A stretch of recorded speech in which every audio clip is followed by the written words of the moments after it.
seja bem-vindo ao capítulo 21, parte 2 do Evangelho segundo o Espiritismo de Allan Kardec. Caracteres de verdadeiro profeta. Desconfiai dos falsos profetas, é útil em todos os tempos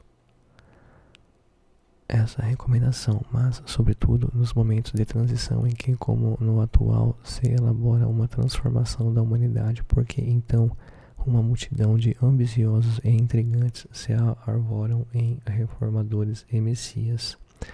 É contra esses impostores que se deve estar em guarda, correndo a todo homem honesto o dever de os desmascarar. Perguntareis, e sem dúvida, como reconhecê-los? Aqui tendes o que os assinala. Somente a um hábil general capaz de o dirigir, se confia o comando de um exército, julgais que Deus seja menos prudente do que os homens? Ficais certos de que só confia missões importantes aos que ele sabe capazes de as cumprir, porquanto as grandes missões são fardos pesados que esmagariam o homem carente de forças para carregá-los. Em todas as coisas o mestre há de sempre saber mais do que o discípulo, para fazer que a humanidade avance moralmente e intelectualmente. São precisos homens superiores em inteligência e em moralidade.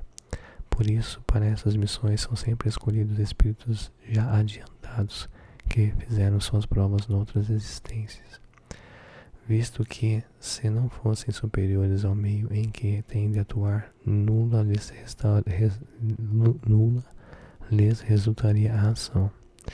Isto posto, a vez de concluir que o verdadeiro missionário de Deus tem de justificar pela sua superioridade, pelas suas virtudes. Passando uma moto aqui. E isso posto, a vez de concluir que o verdadeiro missionário de Deus tem de justificar pela sua superioridade, pelas suas virtudes, pela grandeza, pelo resultado e pela influência moralizadora de suas obras, a missão de que se diz portador. Tirai também esta outra consequência: se pelo seu caráter, pelas suas virtudes, pela sua inteligência, ele se mostra abaixo do papel com que se apresente, ou do personagem sob cujo nome se coloca, mas não é do que um histrião de baixo estofo, que nem sequer sabe imitar o modelo que escolheu. Outra consideração: os verdadeiros missionários de Deus ignoram-se a si mesmos em sua maior parte. Desempenham a missão que foram chamados pela força do gênio que possuem, secundado pelo poder oculto que os inspira e dirige a seu mau grado, mas sem desígnio premeditado. Numa palavra, os verdadeiros profetas se revelam por seus atos, são adivinhados, ao passo que os falsos profetas se dão eles próprios como enviados de Deus. O primeiro é humilde e modesto, o segundo orgulhoso e cheio de si, fala com altivez, e como todos os mendazes parece sempre temeroso de que não lhe deem crédito. Alguns desses impostores têm havido pretendido passar por apóstolos do Cristo, outros pelo próprio Cristo, e para a vergonha da humanidade hão encontrado pessoas assaz crédulas que lhes creem nas torpezas. Entretanto, uma ponderação bem simples seria bastante a abrir os olhos do mais cego, e de que, se o Cristo reencarnasse na terra, viria com todo o seu poder e todas as suas virtudes, a menos se admitisse o que for absurdo que houvesse degenerado. Ora, do mesmo modo que, se tirardes a Deus um só de seus atributos, já não tereis Deus. Se tirardes uma só de suas virtudes, ao Cristo já não mais o tereis. Possuem todas as suas virtudes os que se dão como sendo o Cristo.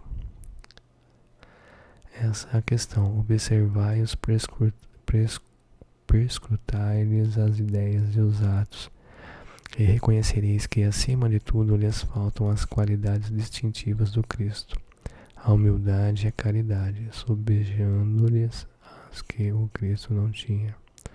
A cupidez, o orgulho. Notai aos demais que neste momento há em vários países muitos pretensos cristos, como há muitos pretensos Elias, muitos São João ou São Pedro, e que não é absolutamente possível sejam verdadeiros todos, tende como certo que são apenas criaturas que exploram a credulidade dos outros e acham cômodo viver à custa dos que lhes prestam ouvidos. Desconfiai, pois, dos falsos profetas, maxime numa época de renovação qual a presente, porque muitos impostores se dirão enviados de Deus. Eles procuram satisfazer na terra sua vaidade, mas uma terrível justiça os espera, podeis estar certos. Erasto, Paris, 1862. Os falsos profetas não se encontram unicamente... voltando aqui o título lá. Os falsos profetas da erraticidade. Os falsos profetas não se encontram unicamente entre os encarnados.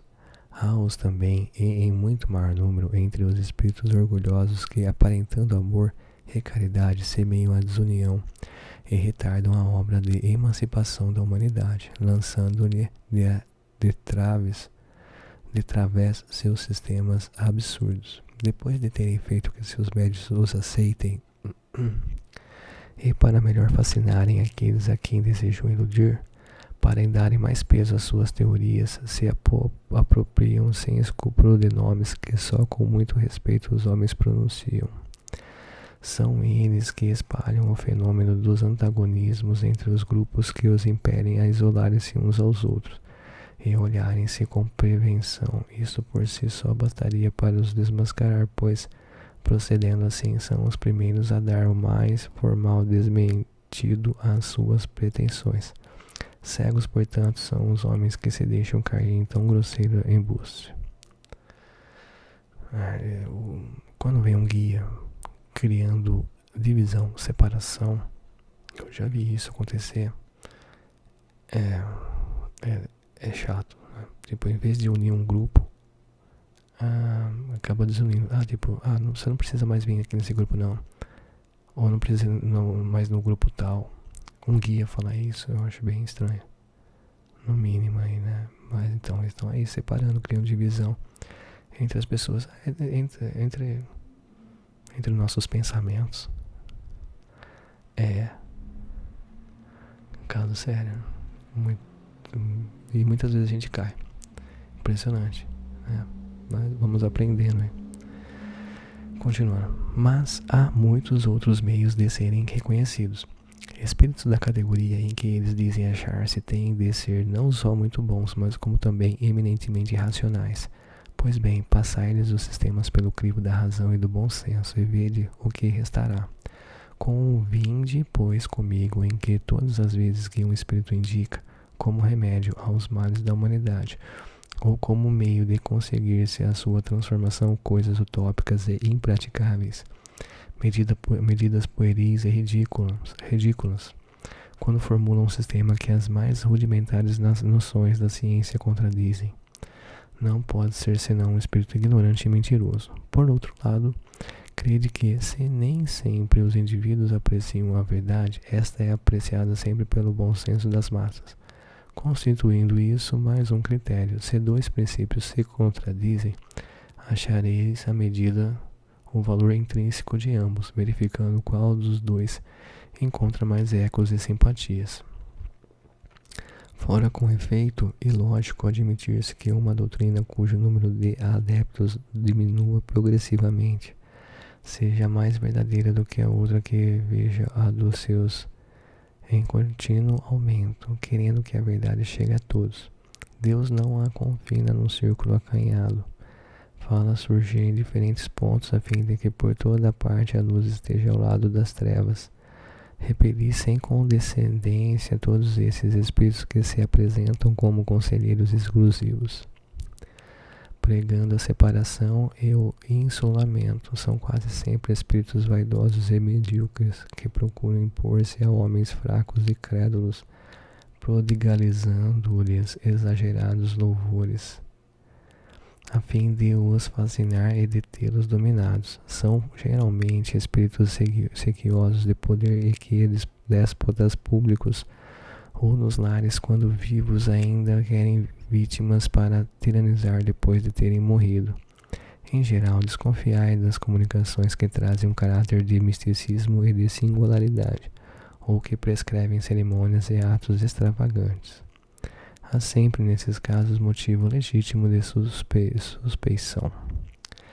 Estais certos igualmente de que quando uma verdade tem de ser revelada aos homens, é, por assim dizer, comunicada instantaneamente a todos os grupos sérios que dispõem de médiuns, também sérios, e não a tais ou quais, com exclusão dos outros. Nenhum médium é perfeito. Se está obsidiado, se há manifesta obsessão quando um médium só é apto a receber comunicações de determinado espírito, por mais alto que este procure colocar-se. Conseguintemente, todo médium e todo grupo que considerem privilégio seu receber as comunicações que obtêm e que, por outro lado, se submetem a práticas que tendem para a superstição, indubitavelmente se acham presas de uma obsessão bem caracterizada, sobretudo quando o espírito dominador se aproveita com o nome que todos encarnados e desencarnados devem honrar e respeitar e não permitir que seja declinado a todo propósito. É incontestável que, submetendo ao crivo da razão e da lógica todos os dados de todas as comunicações dos espíritos, fácil se torna rejeitar a absurdidade e o erro. Pode um médium ser fascinado e iludido um grupo, mas a verificação severa que procedam os outros grupos, a ciência adquirida, a alta autoridade moral dos diretores de grupos, as comunicações que os principais médios recebam, com um cunho de lógica e de autenticidade dos melhores espíritos, justiçarão rapidamente esses ditados mentirosos e astuciosos, emanados de uma turba de espíritos mistificadores ou maus. Erasto, discípulo de São Paulo, Paris, 1862. Jeremias e os falsos profetas. Eis que diz o Senhor dos Exércitos: não escutei as palavras dos profetas que vos profetizam e que vos enganam. Eles publicam as visões de seus corações e não o que aprenderam da boca do Senhor. Dizem aos que de mim blasfemam: o Senhor disse, tereis paz, e a todos os que andam na corrupção de seus corações, nenhum mal vos acontecerá. Mas qual dentre eles assistiu ao conselho de Deus? Qual o que ouviu e escutou o que ele disse? Eu não enviava esses profetas, eles corriam por si mesmos, eu absolutamente não lhes falava. Eles profetizavam de suas cabeças, eu ouvi o que disseram esses profetas que profetizavam a mentira em meu nome, dizendo: sonhei, sonhei, até quando essa imaginação estará no coração dos que profetizam a mentira e cujas profecias não são senão as seduções dos corações deles. Se, pois, este povo, ou um profeta, ou um sacerdote, vos interrogar e disser: qual o fardo do Senhor? Dir-lhe-eis: vós mesmos sois o fardo, e eu vos lançarei bem longe de mim, diz o Senhor. Jeremias, capítulo 23. É dessa passagem do profeta Jeremias que quero tratar convosco, meus amigos, falando pela sua boca, diz Deus. É a visão do coração deles que os faz falar.